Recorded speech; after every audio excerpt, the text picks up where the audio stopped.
अहिल्यानगरमध्ये तरुणावर टोळक्याचा हल्ला, मोहसिन शेख गंभीर जखमी। आज रात्री सुमारे 9 वाजण्याच्या सुमारास अहिल्यानगर शहरात एक धक्कादायक घटना घडली आहे। संजोग हॉटेलच्या जवळ मोहसिन शेख या तरुणावर 15 ते 20 अज्ञात इसमांनी हल्ला करून बेदम मारहाण केल्याची माहिती समोर आली आहे।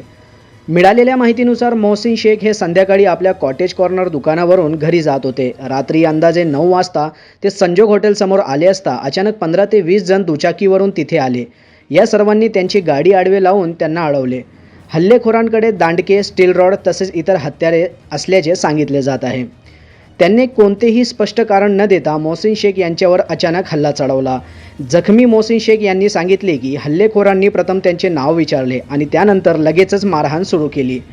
त्यांनी वारंवार कारण विचारण्याचा प्रयत्न केला, मात्र हल्लेखोरे ऐकण्याच्या मनस्थितीत नव्हते। कोणताही वाद नसताना अनोळखी इस्मांनी हा हल्ला केल्याची माहिती सांगितली। या घटनेत मोहसिन शेख गंभीर जखमी झाले असून त्यांच्यावर सध्या जिल्हा रुग्णालयात उपचार सुरू आहेत। प्रतिनिधी मोहसिन शेख, न्यूज टुडे 24, अहिल्यानगर। माझं नाव मोहसिन शेख आहे। मी कॉटेज कॉर्नरमध्ये शेजारी कामाला आहे। संध्याकाळी 9 वाजता मी दुकान बंद केलं। दुकान बंद केल्यानंतर मी घरी जात होतो।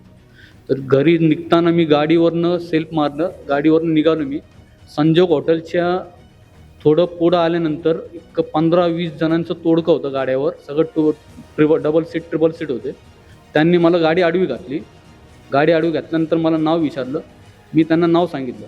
जसं मी त्यांना नाव सांगितलं, त्यांनी मागं पुढं काही न बघता डायरेक्ट मला मारायला स्टार्ट केलं। म्हणजे त्यांच्याकडं दांडके होते, त्यानंतर रॉड होते स्टीलचे, अजून बरेच हत्यार होते। त्यांनी लगेच मला मारायला स्टार्ट केलं आणि त्यांना मी विचारलं का मला कमून मारू राहिले। ते कोणी ऐकायच्या मनस्थितीत नव्हते। अंदाजे 20 लोक मला at a time same time मला मारत होते। मारण्याचं मुख्य कारण काय तुमचं म्हणजे काय ओळखीचे होते, काय सगळे अनोळखी लोक होते। मला काहीच त्याची कल्पना नाही आहे। नेमकं त्यांनी कशाला मारलं, काय कारण होतं, मला काहीच माहीत नाही। डायरेक्ट आले, नाव विचारलं, सांगितलं त्यांनी मला मारायला स्टार्ट केलं। तुमचं याच्या आधी काही वाद वगैरे झाला? कोणाबरोबर माझा काही वाद नाही आहे।